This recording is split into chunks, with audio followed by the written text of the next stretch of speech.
In the world of energy, the Holy Grail is a power source that's inexpensive and clean with no emissions. Many startups in Silicon Valley are working on it, and one of them is Bloom Energy. They want to put a little power plant in a box, literally in your backyard. For nearly a decade, the company had been unusually secretive about its Bloom box. But in February 2010, its inventor, K.R. Sridhar, invited me to take a look inside his much talked about but never before seen creation. What could this power? This could power a U.S. home. Average United States house? Entire house, 24/7, 365. Something that small? The way we make it is in 2 blocks. This is a European home. The two put together is a U.S. home. Because we use twice as much energy? Yeah, is that what and this will power 4 Asian homes. So 4 homes in India, your native country. 4 to 6 homes in our country. It sounds awfully dazzling. It is real. It works. He says he knows it works because he originally invented a similar device for NASA. He really is a rocket scientist. This invention working on Mars would have allowed the NASA administrator to pick up a phone and say, Mr. President, we know how to produce oxygen on Mars. So this was going to produce oxygen so people could actually live on Mars? Absolutely. When NASA scrapped that Mars mission, KR had an idea. He reversed his Mars machine. So instead of making oxygen, he pumped oxygen in. He invented a new kind of fuel cell, which is like a very skinny battery that always runs. KR feeds oxygen to it on one side and fuel on the other. The two combine within the cell to create a chemical reaction that produces electricity. No need for burning or combustion. No need for power lines from an outside source. In October 2001, he managed to get a meeting with John Doerr from the big Silicon Valley venture capital firm Kleiner Perkins. How much do you think I need to come up with the next big thing? Oh, that's my job, to find entrepreneurs who are going to change the world and then help them. John Doerr has certainly changed our world. He's the one who discovered and funded Netscape, Amazon, and Google. When he listened to KR, the idea seemed just as transformative. Efficient, inexpensive, clean energy out of a box. But Google, 25 million. This man said how much money? At the time, he said over $100 million. Didn't smoke start coming out of your ears? And no? No. That was okay? That was okay. So nothing he said scared you? Oh, I wasn't at all sure it could be done. But there was a selling point. Clean energy was an emerging market worth gazillions.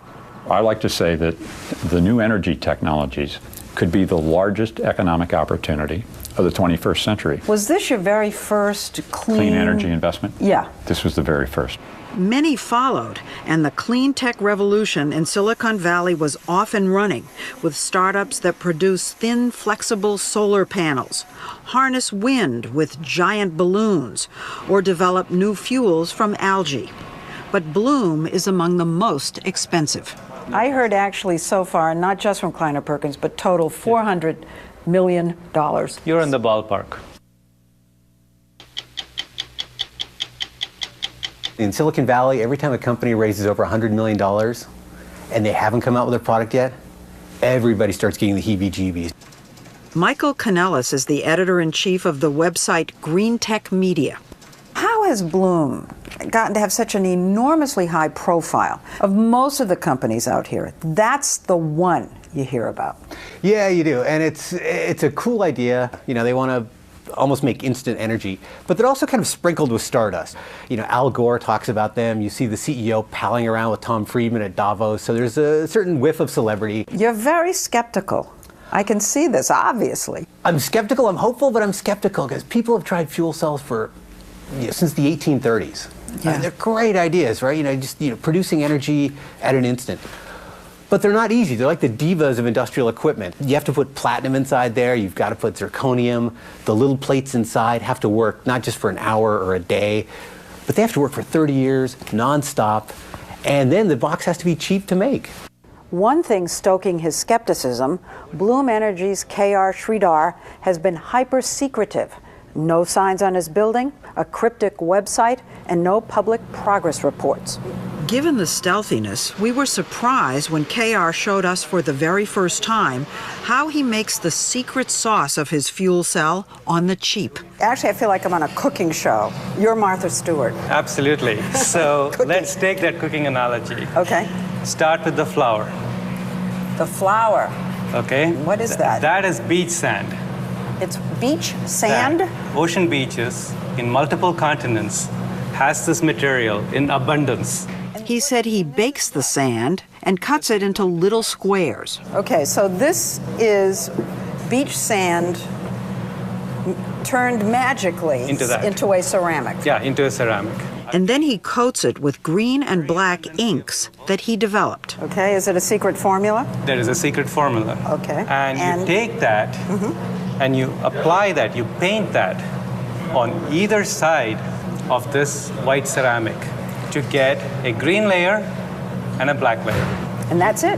That's it. That's the secret. So what I'm holding in my hand is a fuel cell.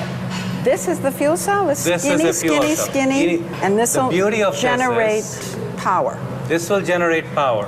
One disc powers one light bulb. The taller the stack of discs, the more power it generates. In between each disc, there's a metal plate, but instead of platinum, KR uses a cheap metal alloy. The stacks are the heart of the Bloom box.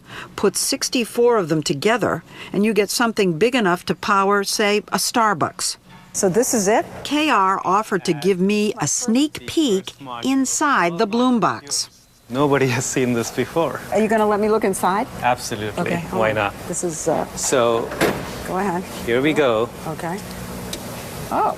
All those modules that we saw go into this big box. Fuel goes in, air goes in, out comes electricity.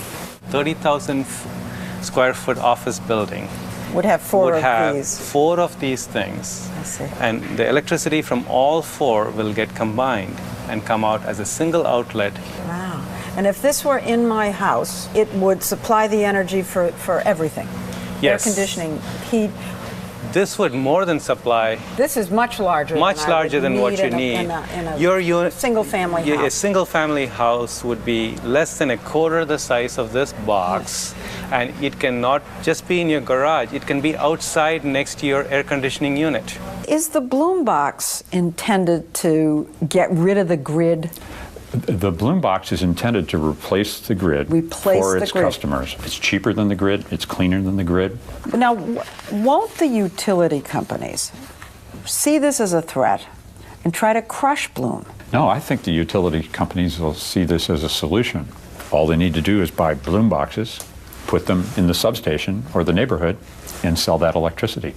And They'll operate. buy these boxes? They buy nuclear power plants. They buy gas turbines from General Electric. To make power, you still need fuel.